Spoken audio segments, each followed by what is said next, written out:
All right, one more quick tier list, and then I promise I'm done with these. Well, for a little bit. I've got some ideas for some more substantial videos on the way. It's just with those, I actually have to sit and write something, and I'm gonna attempt to not be terrible at video editing. Maybe actually bother to clean up this shit on my bed before I make the video. Spend more than 15 minutes on it, because eventually I want to make a video that has more than 7 views. So anyway, without further ado, I thought it'd be fun to sit back, drink some Four Roses. I already drank like half of this, but it helps, man. Loosens you up for the YouTube. I thought it'd be fun to rank some 80's thrash albums. So this is a tier list already made. I'm too lazy to even do that. It's the Big Four's 80's albums. So Metallica, Megadeth, Slayer, Anthrax. If you didn't already know that, fuck you. Let's jump right in. Kill 'Em All. Bow. Kill 'Em All is a fucking cool album. These guys just came screaming out the gate, in my opinion. I like it more than Megadeth's debut. To me, this is one of those albums.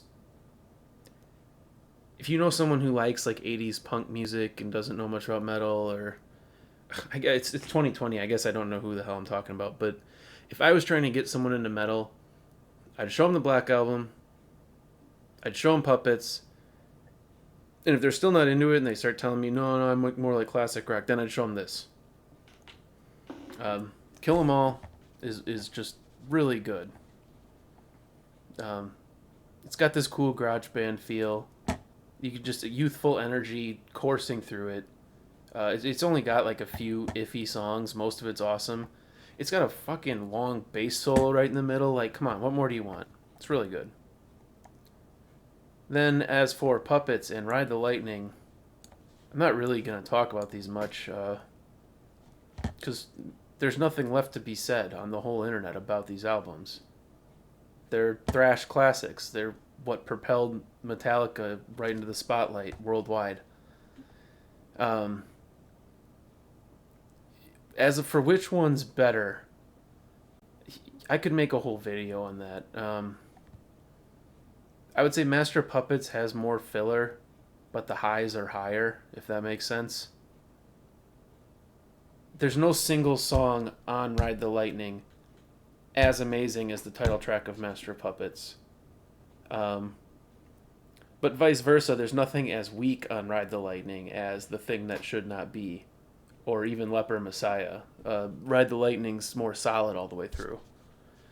So it's tough to say, but they're both S tier albums. If you are a self-respecting metalhead at all, you've heard these, and if you are a collector at all, you own copies of these. And then comes Justice. I don't give a fuck if you guys murder me over this. Justice never did it for me. Number one, and you all know the issue. It's the production. Why the fuck you cut out the bass to the point where you can't even hear it at all is beyond me. I know it was like a practical joke or whatever. It's another Lars Ulrich bullshit we all have to live with now. But it's a huge shame on this record because the songwriting on this is probably their best of all of their records. This is, it's one of their most progressive albums, and the songs are dynamic. The first 4 tracks are some of Metallica's best material, but the production just wrecks this thing for me. And also, and this is where I think a lot of people are gonna hate me, but the second half of this album just, to me, tapers off. I don't think Dyer's Eve is as incredible as everyone else. So yeah, whatever, sue me. Now we're in the Slayer block. Fucking Slayer. Raining Blood, or Rain in Blood. I can't put it at S. I can't justify it, and you guys know why. There's Angel of Death, a whole bunch of samey bullshit, and then Raining Blood. I think it's a fair criticism. I also think Dave Lombardo's drumming on this is at its least creative of all their albums. That said, there it's a lot like how grindcore records are structured. I mean, if you think of it as just a 30-minute song, it's pretty cool. It's a great piece of art, and it has a vision, a singular vision through the whole record. And there's a reason it's their most well known and considered the classic one. Um, Now that said, I am bigger on some of these other ones.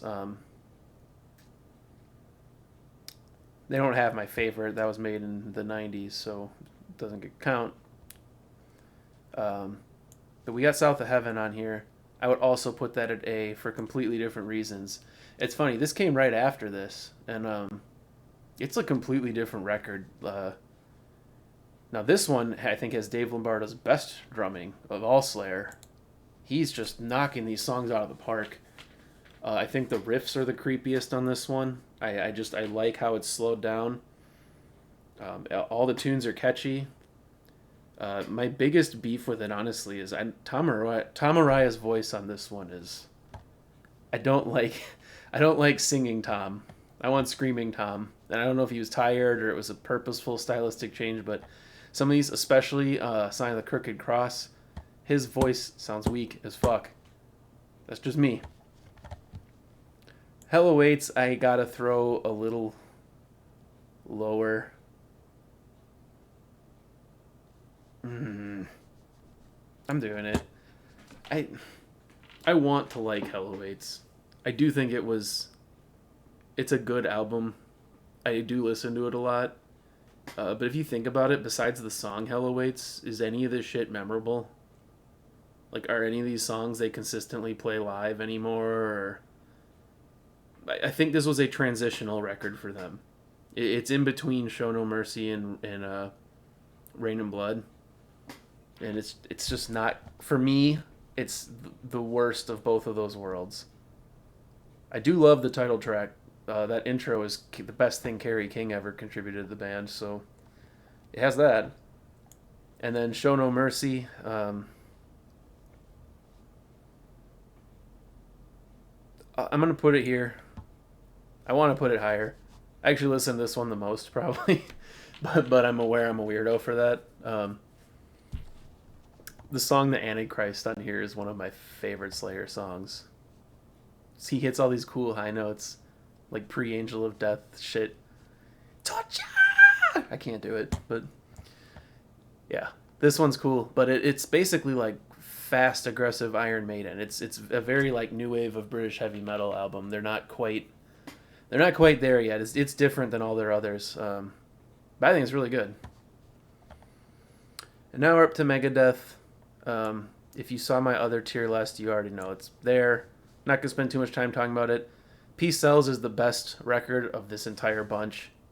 This thing is a fucking masterpiece. It's incredible. Go check it out if you haven't. It kicks the shit out of all these other albums. If I could put it higher than S, I would. As for Megadeth's debut, I know on the Megadeth tier list I put this at an A. But compared to these others, I'm going to put it at a B.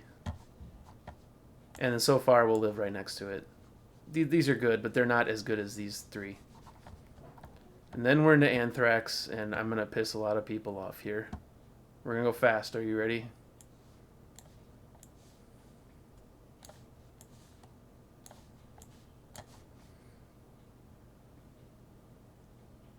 Yep. Anthrax never did it for me. These two are boring as sin. This one I love. Oh, hang on, I gotta pause. Alright, surprise jump cut. What was I saying? Oh yeah. So these two, I'll admit this one I've barely listened to, so maybe this might be unfair. This one bores me to complete tears. I love the song Madhouse, but all the rest, This might be my favorite Anthrax record. I'm a sucker for like old early 80s metal, and this just hits all the right buttons. But I will openly admit that this is the better album. It's higher for a reason. This one's just got all the tracks anybody remembers. As you can tell, I'm kind of down on Anthrax, so if you're a huge fan, sorry. my big thing with them is they're the least technically gifted of these four bands. And on top of that, if you were like grew up with this shit and you were like skating around to it, I can totally see how these are your jams. They're very good at writing catchy music.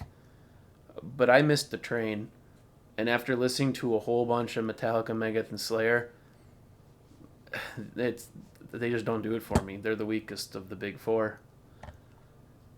So there you go. I'm not gonna belabor this.